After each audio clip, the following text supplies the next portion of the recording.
guys! Welcome back to my channel, Eco Deco She Vlog. So, andito tayo ngayon sa aking kitchen, guys. So, cooking vlogs tayo nga, guys.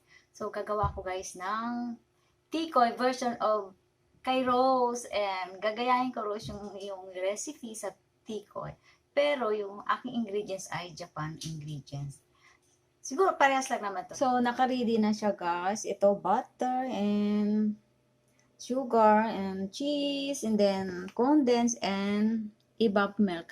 So lahat ito ay ito yung gluten rice ko, guys. So lahat ito ay Japanese na version. Ito yan, Japanese na mga ingredients ko, guys. So siguro same lang naman yan kasi ano lang condensed naman to. Ito yung ano. So naka-ready na rin, guys, yung aking steamer. So, okay na yung steamer. So, ano natin? I-mix na natin. So, guys.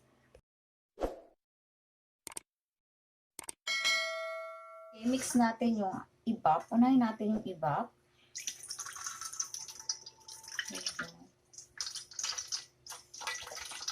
So, 1 cup na, 1 can evap.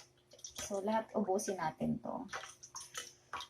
So, grave lang ako ng tikoy, ng Philippine tikoy. Try natin kung makakaya ko ba.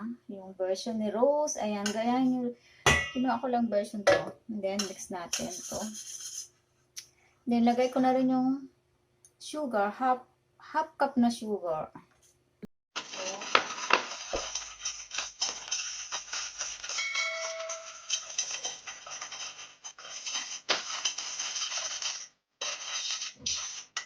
Ito yung ano.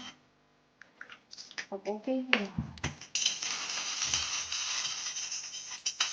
Lagay ko na to.